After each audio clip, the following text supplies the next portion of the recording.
What makes women attracted to a man? Maybe you have been wondering this because you haven't been finding love and you feel like you are just kind of scaring women off on the dating scene. Or maybe you're married and you feel like your wife is losing the attraction to you that she once had and you want to get it back. Maybe you've even heard the word separation or divorce. No matter what situation you're in, I think all men want to know what makes women more attracted to them. And today we're not going to talk about that. We're going to talk about the opposite, what makes them unattracted to men. And I'm going to cover off on behaviors that so many men are doing all the time that they have no idea, they do not realize they are eroding the trust in the relationship. And then they get the bad news. I want a separation. I want a divorce. I no longer want to be with you. And they don't understand why. They don't understand that slowly the trust has been eroding with her, despite maybe providing a great life, six-figure income or more. I've worked with all sorts of men that have been wildly successful. Some celebrities, your CEOs, your athletes, and they all have something in common. They've been providers, but they have not been providers of trust in some ways. And so we're going to talk about these different behaviors that you may not be aware of so that you can start to pinpoint maybe why it's not working or why it failed and do it differently. Because at the end of the day, we all know that we want to have successful relationships. Why invest in a relationship if it's not going to be successful? So you should be aware of the very things that build and break trust. And so without further ado, we're going to talk about what I call fear-based behaviors. My name is Bart. I'm a men's coach. I run a men's network, and I help guys go from oftentimes a state of separation or talking about divorce with their wife to fully repairing it and thriving. I also help men who are just struggling on the dating scene and need a game plan, need some inspiration, need to understand what's going on and why it hasn't been working out. The dating scene is tough regardless. It's a jungle out there. But again, I hope these things help because all men are doing these things all the time and don't realize how detrimental they are. These are icks for women. All right, so fear-based behaviors, what does that even mean? I want you to imagine a horizontal line. That horizontal line has love or abundance at the top of the line, above the line, okay? Below the line, the opposite of love and abundance, at least from like a biblical standpoint, which I'm a fan of, is fear or scarcity, okay? It's not hate, it's not indifference, it's actually fear. And if you are acting what we call below the line, you're going to be exuding these behaviors that erode the trust with her. Now, if you've never gone through a serious breakup, divorce kind of a thing, then you may not have the same appreciation for what I'm about to share with you. You may think, well, these behaviors that I'm displaying should be perfectly permissible, but you don't understand sometimes how painful it can be when you lose everything and you realize, no, actually those behaviors, I should have just corrected those. And then, my painful divorce wouldn't have happened. I could still see my kids, those types of things. I hope that's not the position that you're in. But what I want to share with you is I realize that some of these things I'm about to share, they may feel like, hey, I should be allowed to do that. And certainly you can do whatever the heck you want, but you just need to know that when you do these things, they're not attractive to a woman. And that's not my opinion. This is fact.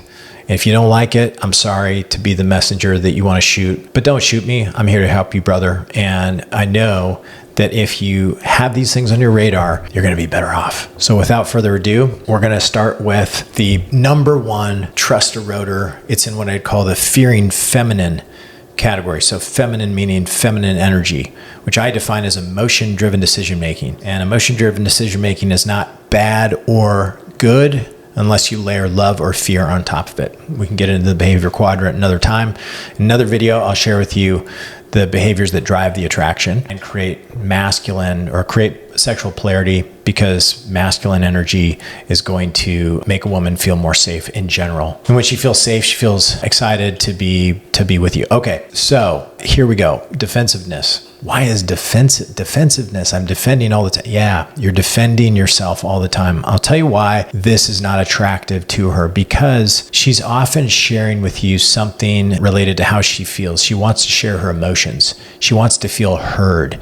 And she feels like when you get defensive, you can't even hear how she's feeling emotionally because you're too concerned with, being misunderstood. And it looks weak to her.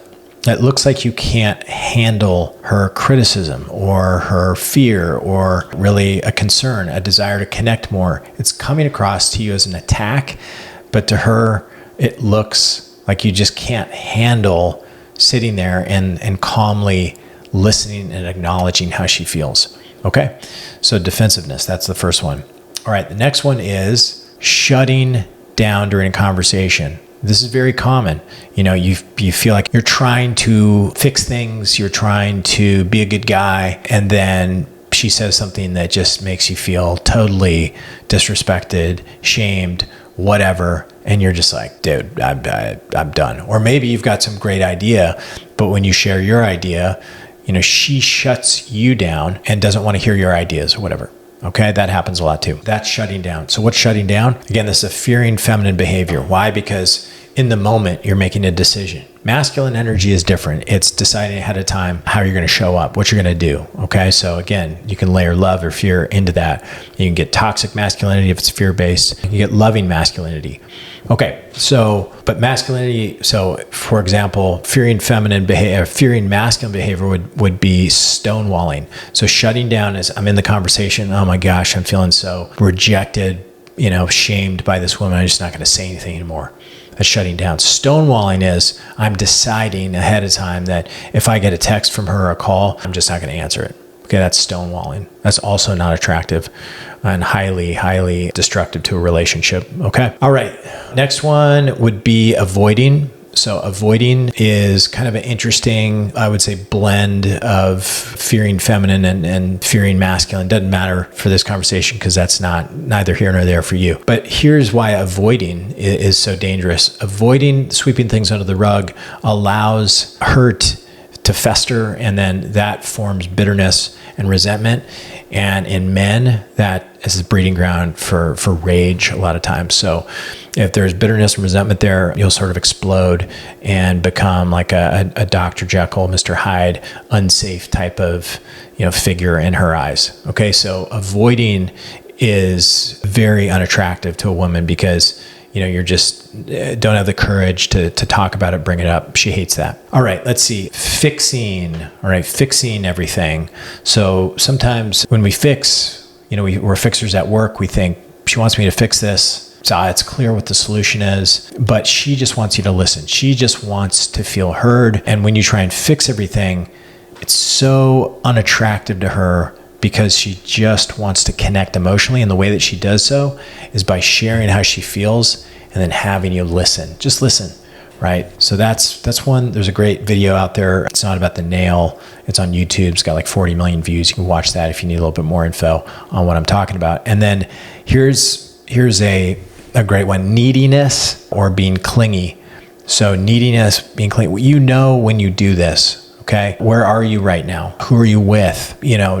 Being constantly hypervigilant about what she might be up to. What's another example of neediness? Trying to kind of manipulate her into giving you what you want. And so whining about things, right? So it'd be like, why can't you ever, do this or that? It's not, it's childish. It doesn't come across as masculine to her when you are trying to, sort of get her to meet your needs, because you're even saying, I have needs. These are my needs. I need this. That's wrong. Okay. Having wants and desires is a healthier way to express, what you want. As soon as you say, I need this or I need that, now you're kind of using that you're sort of weaponizing it, using it to manipulate. So I need to have sex. No, you don't need to have sex. You want to have it. And if you don't get it, you feel rejected. And she sees that and she knows that. And she's probably not giving it to you because you're not giving her what she wants.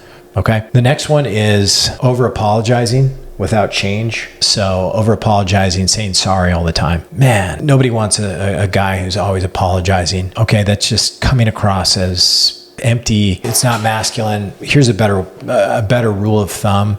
Instead of apologizing, learn how to get to the root of what she is feeling. That will be much more productive and rewarding to her. And there's a whole methodology that I teach called Paid To that you can learn in order to stop apologizing and actually give her what she needs, which is to feel heard. Okay, so complaining and venting. If you come home and kick the dog and you're complaining about the day at the office and this and that, well, a lot of women, they want to listen. They want to be there for you. They like to listen. They like to comfort. They're empathetic. But if you do this too much over the course of time and she is constantly listening to you complain and vent, she's going to feel like she has to emotionally babysit you or mother you, which is a real turnoff.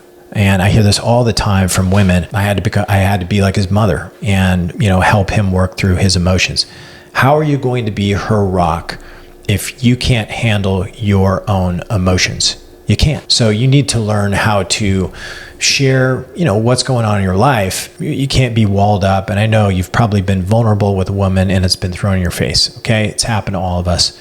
So maybe you've resolved to just not share anymore. That's not necessarily the healthiest thing in the world because intimacy and vulnerability go hand in hand. And so you can share with her, but I would encourage you to have some measure of resolution as you share, which looks like, this happened, it was really hard, but here's what I'm going to do about it. What I did, I talked to so-and-so about it. I'm, going to do this. I went on a walk, and processed it. That way she doesn't feel like the onus is on her shoulders to make sure you feel okay. A big thing that you want to be aware of is codependency. I don't feel good unless she feels good, and vice versa. A codependent relationship is just about the worst thing. It's kind of, puts relationships just on a downward spiral, and nobody wants to live like that. So if you are unfamiliar with codependency, get familiar with it. Controlling behavior. Okay, now we're kind of getting more into the fearing masculine. Controlling her. So, making demands around certain things, being, aggressive about it, getting up angry, short-tempered, needing to control things that you don't like, being real expressive. I don't like this, and trying to go, man, that's a turnoff, right? She's going to start, plotting how to get out from under your iron fist. And you're going to feel justified in this. All this is being driven by fear, though, on your end, my friend. I hate to say it. You do not want to be in a relationship where you're controlling the other person. Okay. What's the next unattractive behavior? Okay. Competing with her emotions. Yeah. So just sort of, again, not really making her feel heard. You're wanting her to validate you. Super unattractive. Let's see here. Lying. That's just a top turnoff, right? If you're lying, it's game over, right? We talked about avoiding, needing to be right. That's almost so obvious that we don't need to cover off on it, but just needing to be right, again, it's unattractive to her. Now I know what you're thinking. Well, I am right. And there's a lot of jokes about how, do you want to be right, or do you want to, sleep in the bedroom? And there's a measure of truth to it where you're just not going to win every battle, or you have to pick your battles in marriage. And I'm just saying, there's just no sense in trying to be right, because it's just a losing battle. And it's more often than not, 9 times out of 10, it's more of your ego just needing to die and you needing to realize, I'm not really listening. I'm not able to take her criticism or, feedback and just, own it and then move forward and be better. Right? Most wives have some really great wisdom, feedback there close to you. Depending on the unhealth of the relationship, of course, it could be kind of out of control in terms of just what she's doing. I get that. But you have to take the lead here, and you need to recognize that these, unhealthy behaviors that we just described, they're going to erode the trust with her. And so if you are going to change the vibe of the relationship, you're going to have to change your behavior. And that oftentimes starts with changing the underlying beliefs that are driving those behaviors. And so like we talked about that word rejected, if you are trying to get a desire met by having more intimacy, and she's rejecting you or giving you the no for whatever reason, that can be very, very frustrating. It can be confusing. You might just decide, I'm going to give up on this because I don't want to feel rejected anymore. And then you become, sort of ships in the night and that kind of a thing. So there's a way to unlock that but you have to be willing to experience rejection repeatedly. The good news is if you are able to strengthen that muscle, it becomes not that big of a deal, and you'll feel actually more powerful because you're no longer afraid of being rejected. It's not fun, and if things don't change, it may be time to, come up with a new plan. But in the interim, learning how to receive rejection from her will only make you stronger. Okay, so those are the unattractive behaviors that are going to erode the trust in a relationship. If you've been doing these over the course of a marriage, let me tell you, that can be kind of the recipe for her to come back at some point and just say, you don't have to be, lying, cheating, stealing in order to break the trust. It can simply be these fear-based behaviors. Again, some are feminine energetically, others are masculine energetically. And what you should also know is if you're exuding some of these what I'll call fearing feminine behaviors, the ones like getting defensive, shutting down, reacting in ways, avoiding, complaining. She's going to shift over into the fearing masculine. She's going to become more controlling, demanding, commanding, throwing out ultimatums like I want a separation or divorce, revenge, stonewalling, those types of things. So your behavior is directly correlated to hers. So my encouragement to you is to watch my next video and learn what behaviors build the trust with her and, that she finds attractive, and then master those.